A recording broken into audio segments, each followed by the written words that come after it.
picked a couple of poems that I particularly like, that I'd like to do. One of them is from Carlos Ashley's book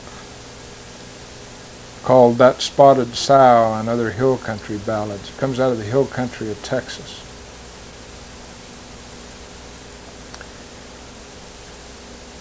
I think I like this poem because there's a kind of a gentleness to it, a gentler way of dealing with problems, a gentler way of looking at problems.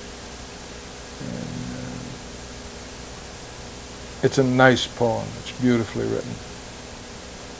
It's called Old Edgar Martin by Carlos Ashley. I seen old Edgar Martin riding by just now. He's a-going up to Walker's to get that bald-faced cow.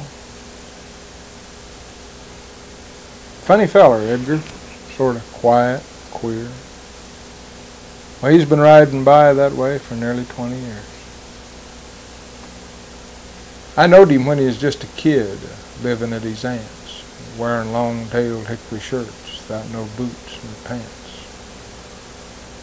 Sort of shied from other kids. His folks was all that way, grazing off from all the herd, just like a maverick stray.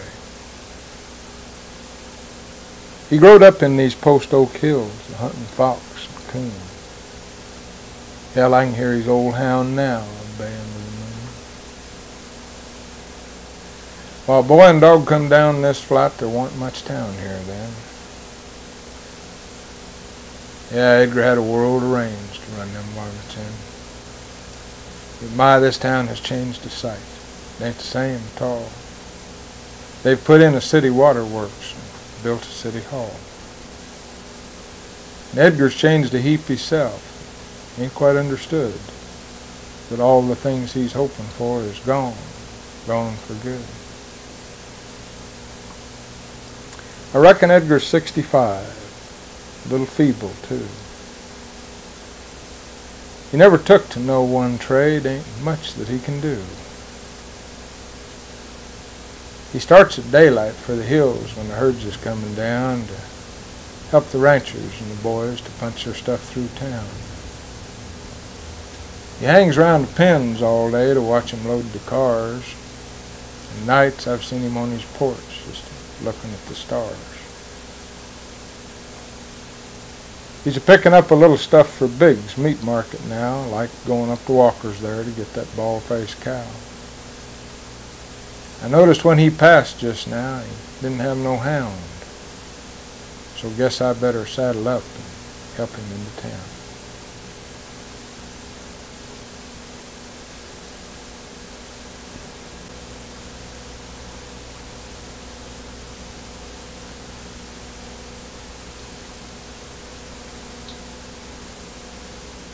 One of the best of the new poems, written in 1980 by a fellow in Forsyth, Montana named Wallace McCrae. Pretty well known around the country. Environmentalist, ranching interest, farming interest. He wrote a wonderful poem that got absorbed into the tradition almost immediately. As soon as people heard the poem, they began learning it and picking it up, and it traveled the circuit pretty fast. Too long before everybody'd heard the poem. It's called Reincarnation, Wallace McCrae. What does reincarnation mean? Cowpoke asked his friend. His pal replied, it happens when your life has reached its end. They comb your hair and wash your neck, clean your fingernails, lay you in a padded box away from life's travails.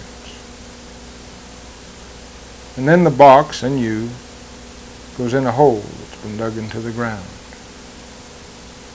Reincarnation starts when you're planted beneath the mound. In a while, the grass will grow on your rendered mound. Them clods melt down just like your box and you who is inside. And then you're just beginning on your transformation ride. In a while the grass will grow upon your rendered mound, and someday upon your mouldered grave a lonely flower is found. And say a horse should wander by and graze upon this flower. That once was you, but now has become your vegetative bower. The posy that the horse done ate up with his other feed makes bone and fat and muscle essential to the steed. But some is left that he can't use, and so it passes through and lays upon the ground, this thing that once was you. And say by chance I wanders by and sees this on the ground, and I wonders and I ponders at this object that I've found. I thinks of reincarnation, life and death and such, and I come away concluding, Slim, you ain't changed all that much.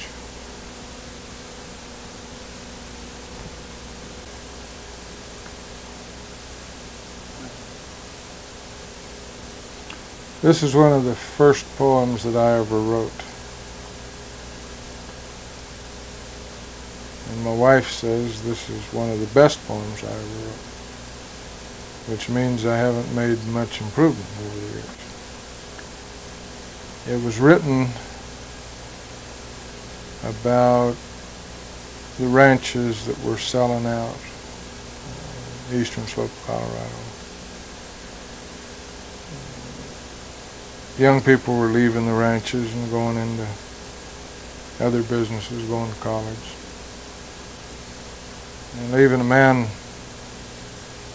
with a ranch he'd spent a lifetime building, his kids off doing something else other than ranching. Happened a lot. And that's what this poem was about. It's called Selling Out. My old horse must think it strange to see no cattle on this range. Cattle are gone, trucked away. I ask them for just one more day. The boys are both tall and fine. They are a special pride of mine. One gone to medicine, one to law. I know I can't really find a flaw. When it was cold and lots of snow, both were willing, never slow. In winter feed and summer ride, in '39 my Martha died. New brick house there on the hill, I built it most for Bob or Bill. For me the old home place was plenty good. Warm, cozy rooms and a feel of wood. Don't think though I'd feel so old if the boys could help me fight the cold. That Texas man in fancy clothes, I wonder if he cares or knows how many times we saved this place with stubbornness and the banker's grace. Or about the lean and hungry years, blending work with fun, joy with tears. He's got the money, so guess I'll sell. The boys say to, it's just as well. This old pony knows without being told that this cowboy is getting old. Come on, old horse, let's hurry on to see the house before daylight's gone. It looks the same from on the hill as when Bob was born, and then came Bill. Thank you, Lord, for this last ride to the old home place where Martha died.